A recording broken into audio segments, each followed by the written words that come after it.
I was 9 and my father had a heart attack.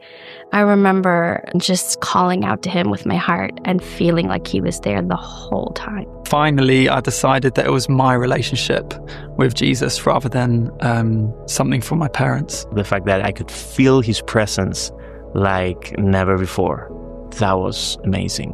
When things were falling apart at home when I was a teenager, I knew that Jesus had me. Knowing that God still loved me for even though I'd made all my mistakes. You just heard people sharing moments that changed everything in their lives. Those weren't sermons, they were simply stories. In Romans 10:14, Paul writes this about people who have yet to come to know Jesus. He says, "How can they call on him to save them unless they believe in him? And how can they believe in him if they've never heard about him? And how can they hear about him unless someone tells them?" This is how we begin a relationship with the living God. At some point in your life, someone invited you to know God. Someone told you who Jesus was and what he'd done for you when he gave his life on the cross. Maybe someone simply shared their story. They told you what Jesus had done in their life, and you believed it, and it changed you.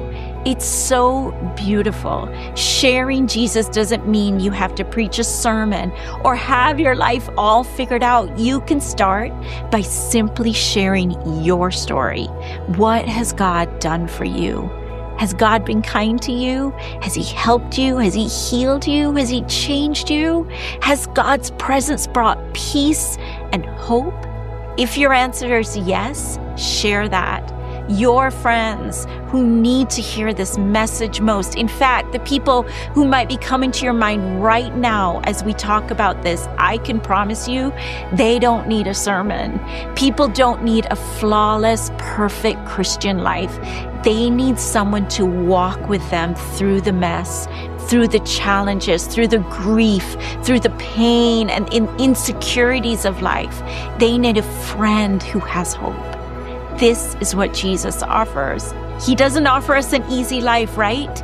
He promises we will have trouble, but he does promise that he is stronger than our trouble, and he promises to be with us in our trouble. So, can I challenge you? Be brave, be vulnerable, take the time. How can they call on him to save them unless they believe in him? And how can they believe in him if they've never heard about him? And how can they hear about him unless someone tells them? Maybe that someone is you today.